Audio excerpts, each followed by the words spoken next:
Bonjour, alors nous continuons notre voyage à travers l'histoire de l'art et aujourd'hui je vous propose de visiter un petit peu l'art chrétien. Cet art chrétien qui s'est construit à partir de Constantin, donc en 323 après Jésus-Christ et jusqu'au XIIIe siècle.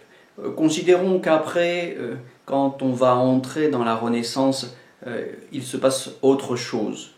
Je voudrais aujourd'hui surtout vous parler de ces quelques siècles-là qui vont de l'arrivée du christianisme institutionnel, décrété par l'empereur Constantin, qui va autoriser le christianisme à côté de toutes les autres religions de l'Antiquité, avant que Théodose n'en fasse la religion de l'État, la religion exclusive, jusqu'au XIIIe siècle. Alors, la religion romaine était une religion dont les pratiques avaient souvent lieu en extérieur. C'était des processions. Alors évidemment, tout le monde connaît le Parthénon.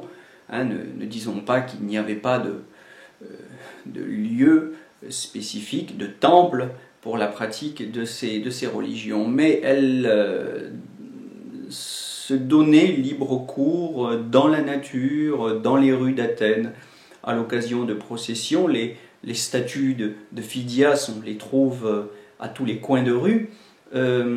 Donc, quelque chose d'autre va advenir avec le christianisme, peut-être pour la simple raison que pendant les 3-4 premiers siècles, avant que le christianisme ne soit autorisé, les chrétiens ont dû se cacher. Donc, le christianisme est une religion de l'intériorité, je dirais sur le plan spirituel, mais aussi sur le plan géographique et architectural.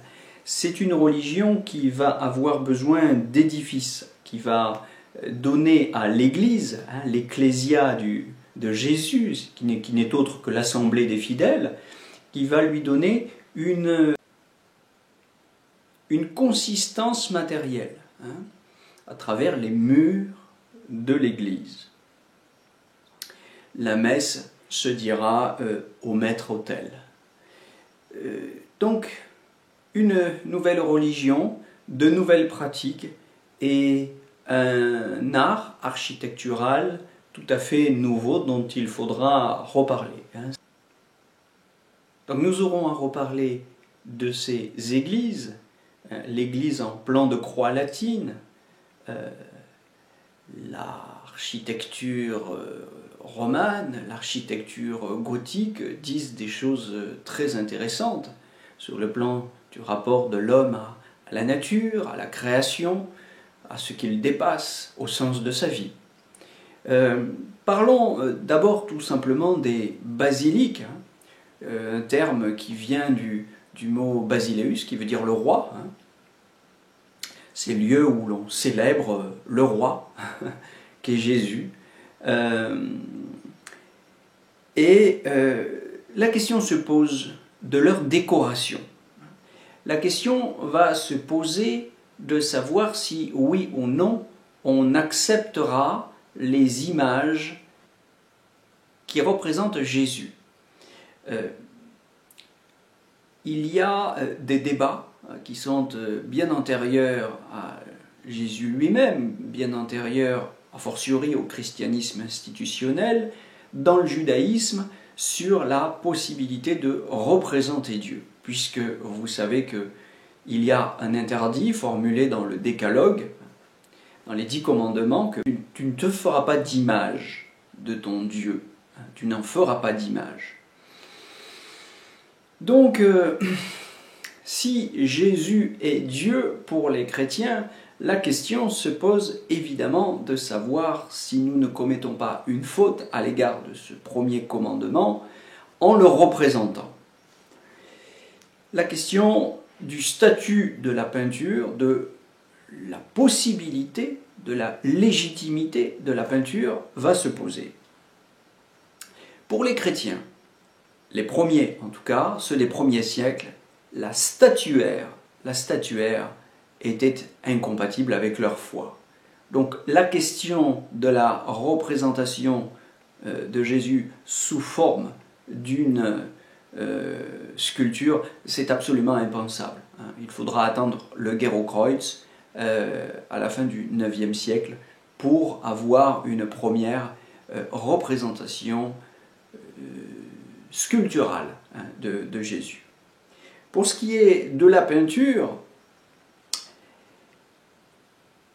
l'intérêt, c'est qu'elle permet de dire aux foules illettrées ce que le contenu des évangiles a à leur transmettre, mais qu'elles ne peuvent pas s'approprier. Donc Grégoire le Grand, sur ce sujet, a tranché autour de la fin du IVe, début du Ve siècle, cette question en disant que la peinture est pour les illettrés ce que l'écriture est pour ceux qui savent lire. Voilà la position du pape Grégoire le Grand sur cette question. Donc on va avoir une autorisation, une légitimité de la peinture dans la tradition chrétienne. Mais, et là on a une première position sur cette question. On aura évidemment une position iconoclaste, et puis on aura aussi une troisième position. La troisième position, c'est celle de ceux qui considèrent que la peinture est tout de même quelque chose d'un petit peu plus qu'une manière de transmettre des informations, qu'elle a plus qu'une vertu informative, plus qu'une vertu pédagogique. Les mosaïques, les vitraux doivent, je vais citer Gombrich dans son Histoire de l'art, qui dit que ces mosaïques, ces vitraux, doivent répandre dans l'Église la splendeur d'un mystère solennel. Autrement dit, je dirais que la fonction de la peinture pour cette troisième catégorie de chrétiens, c'est une fonction de célébration. La peinture peut être une manière de célébrer la solennité d'un mystère, l'exprimer et participer en un sens à la messe, on peut le dire comme ça, c'est-à-dire à la célébration. Alors, dans quel style est-ce que cette peinture va s'exprimer maintenant? On peut essayer de le définir rapidement, parce que ce style, ce n'est plus celui du réalisme naturaliste des Grecs, dont j'ai déjà un petit peu parlé dans une précédente vidéo. C'est le retour à une nouvelle forme de symbolisme, moins hiératique, moins schématique que l'art égyptien, dont nous avons aussi déjà un petit peu parlé, parce qu'il est inspiré, influencé par le style de l'art grec, tout de même. C'est un curieux mélange, dit Gombrich, de primitivisme et de raffinement. Voilà. Donc, je dirais, bon, je vais m'arrêter là pour ne pas faire une vidéo trop longue, mais je dirais que, voilà, nous sommes là avec cette peinture et cet art chrétien naissant au cœur d'un grand problème philosophique qui est le problème de la représentation, qui est le problème du langage dans lequel une pensée finie peut exprimer ce qui la dépasse, peut exprimer l'infini. Comment le fini peut-il dire l'infini? En a-t-il même le droit? Et que peut-il en dire? Et s'il le dit, comment? Dans quel langage? Voilà, cette querelle de l'icône sera tranchée en 754 et je vous propose en illustration de voir contempler une icône quelques instants pour voir ce que signifie que cette tentative de nous ouvrir par la peinture à une réalité qui n'est pas de ce monde.